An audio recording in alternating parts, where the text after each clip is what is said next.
Fala pessoal, tudo bem com vocês? Muricy Ramalho de volta ao São Paulo. Qual a função que ele vai exercer e os bastidores dessa decisão? No Fluminense, Odair Hellmann está fora. E agora? Chega mais, eu sou o Chico Garcia, inscreva-se no canal e vamos juntos!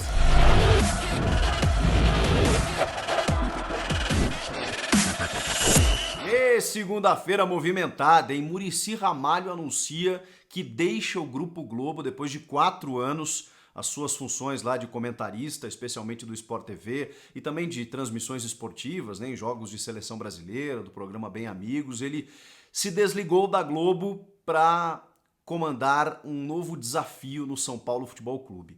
O curioso é que essa decisão dele está atrelada à vitória de um dos candidatos na eleição do próximo sábado, do Júlio Casares, que é o favorito para ganhar a eleição, mas tem informações aí que o Roberto Natel, que é o seu concorrente do Júlio Casares, também teria feito um convite para o Muricy Ramalho. E como o Muricy, sabemos, tem as portas abertas e escancaradas no tricolor paulista, eu imagino que ele tenha tomado essa decisão já independentemente de quem vencer essa eleição para que ele possa retornar ao São Paulo. Um desejo não antigo, mas recente, que foi se consolidando, do grande treinador, grande figura do mundo da bola, Muricy Ramalho. Ele foi amadurecendo essa ideia e parece que vai se concretizando agora nesse encerramento da gestão Carlos Augusto de Barros e Silva, o Leco, que depois de um período aí acaba deixando a gestão do São Paulo para que um novo momento aconteça no clube. O curioso é que justamente no final, né, dessa gestão Leco, que errou em tantos aspectos, a coisa parece estar funcionando, né, com uma manutenção do trabalho do Fernando Diniz, com contratações muito boas, embora caras, mas que agora vão surtindo efeito. O São Paulo não ganhou nada ainda, mas está aí disputando especialmente 2 títulos, né, é líder do Brasileiro e está na semifinal da Copa do Brasil. Pois bem, o Muricy Ramalho, eu conversei com ele logo no começo da pandemia, fiz uma live com ele, fiz vários questionamentos e como muitos torcedores do São Paulo estavam ansiosos, né, para saber se realmente havia possibilidade dele voltar, ele me revelou nessa live que teria muita vontade, até porque naquele momento, e a gestão do Leco foi muito assim, né, o São Paulo oscilando demais, ele sentia a necessidade pela sua experiência, pelo seu espírito vencedor, de entrar no vestiário do São Paulo e dar um choque, né, em alguns jogadores, mas também de exercer uma função nova. E para mim essa é a principal notícia, né? Porque o Muricy, vocês sabem, ele deixou de ser treinador por uma questão de saúde, né? Ele sofreu arritmia cardíaca, ele sofreu problemas no coração, ele teve que deixar em vários momentos, né, o comando técnico do próprio São Paulo, né, depois quando já treinava o Flamengo, precisou dar uma pausa na carreira. E ele estava muito feliz com a função de comentarista porque ele estava curtindo mais a esposa, ele estava ficando mais em casa, ele estava tendo mais tempo, né, para curtir a vida, mas vocês, torcedores do São Paulo especialmente, conhecem muito bem o Muricy Ramalho, né? Ele é um cara muito... ele não consegue se desligar do futebol, né? E ele gostaria muito de colaborar, muito de ajudar. Então, por isso, o Muricy sempre manifestou, né, nos últimos tempos, o desejo de retornar ao clube, mas não como treinador, para tentar sair um pouco dessa pressão, que foi o que fez ele sair da função de técnico, para exercer a função de um coordenador técnico. Mas o que faria um coordenador técnico? Seria um cara entre o treinador e a direção, mas que também fizesse uma transição importante das categorias de base para o profissional. O São Paulo, como vários clubes brasileiros, né, tem uma base muito forte e apostam nessa base tanto para subir ao time de cima, para que renda bons frutos esportivos, né, técnicos, como financeiros. Então a base é muito importante no clube. E o Muricy, tendo a história que tem no futebol, especialmente no São Paulo, faria muito legal, muito bem essa transição. Além de ser um cara mais próximo do campo, do vestiário, do treinador. Eu acho que essa questão ela gera várias dúvidas, né? Por exemplo, todo treinador do São Paulo, qualquer um, ele teria uma sombra muito grande, né? O Fernando Diniz, por exemplo, que agora está em alta, está realmente fazendo um ótimo trabalho, mas daqui a pouco, sei lá, começa a oscilar, começa uma pressão muito grande.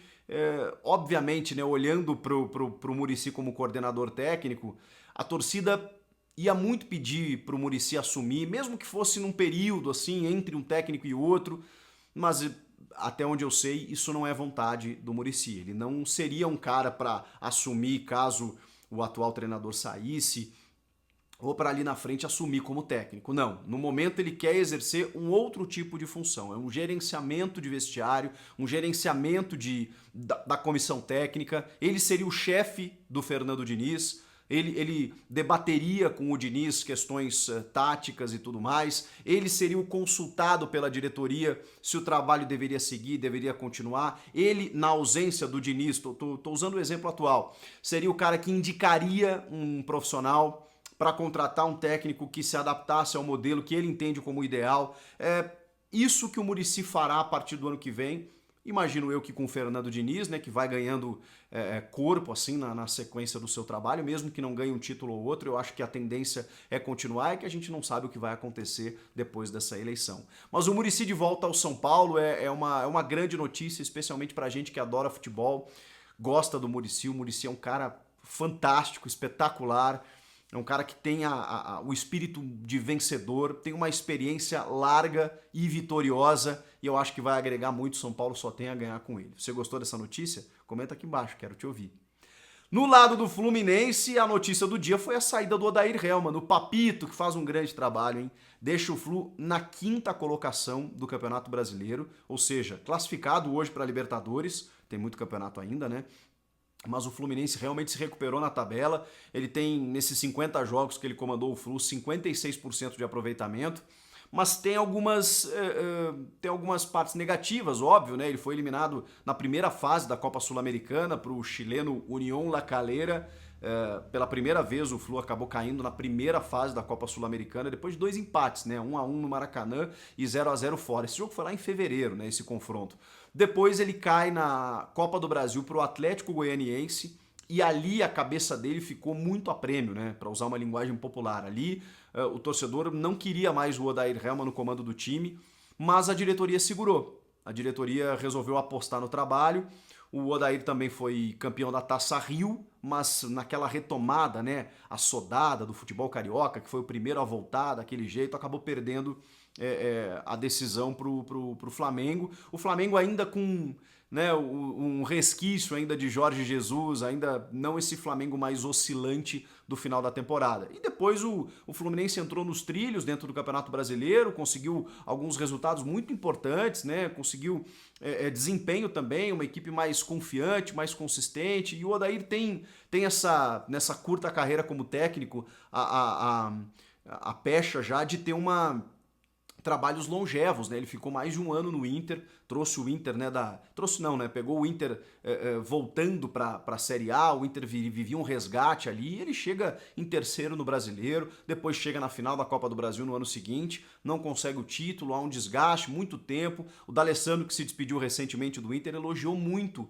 o Odair Hellmann, que foi o técnico que mais entendeu, né, a sua dificuldade, não física, mas assim, a sua mobilidade que não é mais natural aos 39 anos, né, de dosar a sua minutagem em campo, por ter acompanhado, né, o Odair no Inter, não só como técnico, mas como auxiliar, é um cara que ganha muito vestiário, ganha muito elenco, né? Então eu tô vendo o torcedor do Fluminense dividido nas redes sociais, porque muitos queriam a demissão dele antes, mas agora que ele recupera o time, quando ele sai, o torcedor ficou na bronca.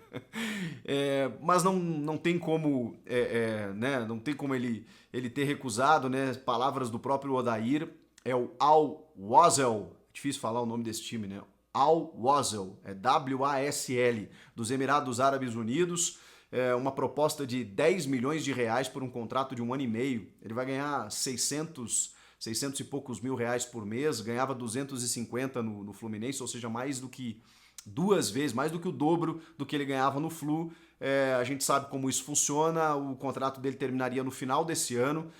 É claro que o Fluminense já caminhava até para uma renovação, pelo menos até fevereiro, quem sabe, né, como alguns trabalhos, como alguns técnicos estão fazendo.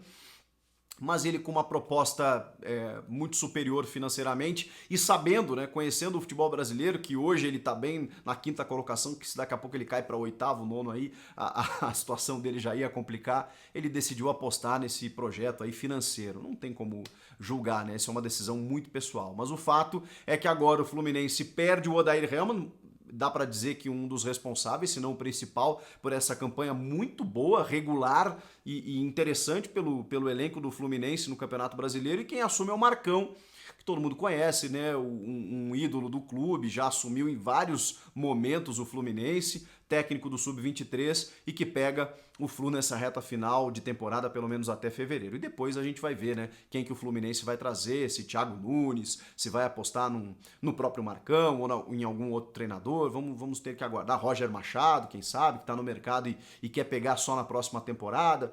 Tem alguns nomes aí, a gente vai ter que descobrir até lá. O que vocês acharam das notícias de hoje, né? Muricy de volta e o Odair fora. Comenta aqui embaixo, inscreva-se no canal, volto na próxima. Tchau!